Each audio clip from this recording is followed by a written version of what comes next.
అంటే డీడీ సంబంధించి అంటే దూరదర్శన్ ఛానల్ దేశంలోనే మొట్టమొదటి ఛానల్ 1959లో ప్రారంభించారు. ఇప్పుడు ఈ లోగో సంబంధించినటువంటి విషయం వివాదాస్పదంగా మారింది. అంటే డీడీ కలర్ లోగో వచ్చేసి కాషాయంగా మార్చారు. దాని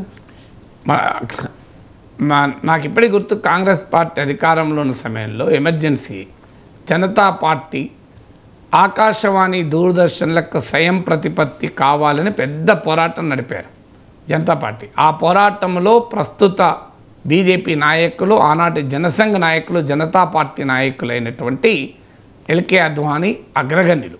అందుకే జనతా పార్టీ అధికారంలోకి వచ్చాక ఎల్కే అద్వానీ సమాచార ప్రసార శాఖ మంత్రి అయ్యారు. ఆ తర్వాత అనేక కమిటీలు వేశారు, వర్గీస్ కమిటీ అని. సో ఇలా అటానమీ ఫర్ ఎలక్ట్రానిక్ మీడియా కొరకే బీజీ వర్గీస్ ప్రఖ్యాత జర్నలిస్టు నాయకత్వంలో కమిటీ వేశారు. సో ప్రజాబాహుల్య ప్రసార సాధనాలు అంటారు, మాస్ మీడియా, వీటిని ప్రభుత్వ కబంధ హస్తాల నుంచి బయటికి తీసుకురావాలి అన్నది యాంటీ ఎమర్జెన్సీ పోరాటములకి ఒక సంకేతం. అంటే ఎమర్జెన్సీ వ్యతిరేక ఒక పొలిటికల్ ఐడెంటిటీకి ఒక ప్రతీకగా ఉన్నది దూరదర్శన్ స్వయం ప్రతిపత్తి. దూరదర్శన్ ప్రభుత్వం నుంచి బయటపడాలని ఆ టైంలోనే, ఆ తర్వాతనే ఆకాశ్ భారతి అని ట్రస్ట్ పెట్టాలన్నారు, ప్రసార్ భారతి ట్రస్ట్ ఏర్పాటు చేశారు. సో అందువల్ల మొట్టమొదటి నుంచి కూడా కాంగ్రెస్ వ్యతిరేక రాజకీయాలలో ఒక కీలక నినాదం దూరదర్శన్ ఆకాశవాణికి స్వయం ప్రతిపత్తి ఇవ్వాలి. కాంగ్రెస్ పార్టీ పాలిటిక్స్కు ఒక ఇండికేషను ఈ దూరదర్శన్ ఆకాశవాణి తమకు ప్రచార సాధనాలుగా వాడుకోవడం, ఇందిరాగాంధీ, సంజయ్ గాంధీల ప్రచారానికి వాడుకున్నారని. అందువల్ల ఇది కేవలం దూరదర్శన్ రంగు మార్చడం ఇష్యూ కాదు. దూరదర్శన్ అటానమస్గా ఉండాలా లేదా ప్రభుత్వంతో కలిసి ఉండాలా అనేది కాంగ్రెస్ రాజకీయాలు, కాంగ్రెస్ వ్యతిరేక రాజకీయాలకు సింబల్. కాంగ్రెస్ రాజకీయాలేమో ఈ మాస్ మీడియా ప్రభుత్వ కంట్రోల్లో, ప్రభుత్వ నియంత్రణలో ఉండాలన్నది కాంగ్రెస్ పొలిటికల్ ఐడెంటిటీ. ఇవాళ ప్రతిపక్షం నుండి కాంగ్రెస్ ఏమైనా మాట్లాడచ్చు. Anti Congress democratic political identity, anti emergency political identity ఏంటంటే వీటిని ప్రభుత్వం చేతుల్లో ఉండకూడదని.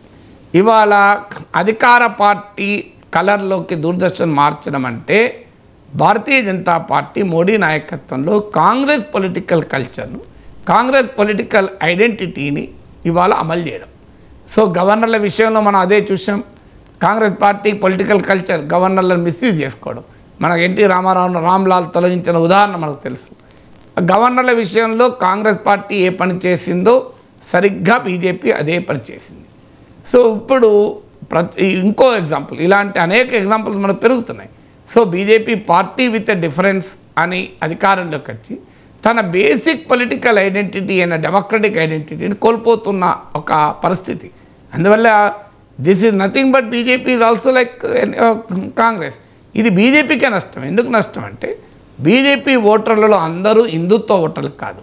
సో ఇందులో ఎథికల్ ఓటర్ చాలామంది ఉన్నారు. ఎథికల్ ఓటర్ అంటే ఏంటంటే కాంగ్రెస్ పార్టీ దశాబ్దాల పాలనతో విసిగెత్తిన అనేక మంది బీజేపీ అనుకూలంగా ఉన్నారు. ఎందుకంటే జాతీయ స్థాయిలో కాంగ్రెస్కు ప్రత్యామ్నాయం బీజేపీ కనుక అది గవర్నర్లను దుర్వినియోగం చేసుకోవడం కావచ్చు, అవినీతి కుంభకోణాలు కావచ్చు, ఇలా ప్రసార సాధనాలు వాడుకోవడం కావచ్చు, ఇలాంటి అనేక అంశాలపైన కాంగ్రెస్ పొలిటికల్ కల్చర్తో విసిగెత్తిన ఎథికల్ ఓటర్ బీజేపీకి వచ్చారు. ఇప్పుడు బీజేపీ కూడా కాంగ్రెస్ చేసే పనులే చేస్తే ఆ ఎథికల్ ఓటర్ బీజేపీకి దూరం అవుతాడు. ఇప్పుడు జరుగుతున్న పరిణామక్రమం అదే.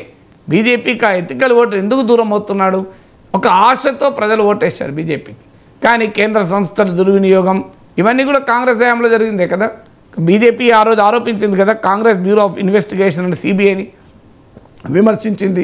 సుప్రీంకోర్టు సిబిఐని కేజ్రీ ప్యారెట్ అన్నది, పంజరంలో చిలుక అన్నది. కానీ ఆ రోజు కాంగ్రెస్ వాడుకున్న దానికి 100 రెట్లు 1000 రెట్లు ఎక్కువగా ఇవాళ బీజేపీ వాడుకుంటుంది సిబిఐని, ఈడీని. ఆ రోజు కాంగ్రెస్ ఉపయోగించిన దానికన్నా 1000 రెట్లు 100 రెట్లు ఎక్కువగా గవర్నర్లను ఉపయోగించుకుంటోంది. ఆ రోజు కాంగ్రెస్ వాడుకున్న దానికన్నా ఎక్కువగా ప్రసార సాధనాల్ని, ఇవాళ స్వతంత్ర మీడియాను కూడా నోరు నొక్కే పని బీజేపీ చేస్తుంటే ఇక తేడా ఏంటి అని ఎథికల్ ఓటర్ ఆలోచిస్తాడా లేదా?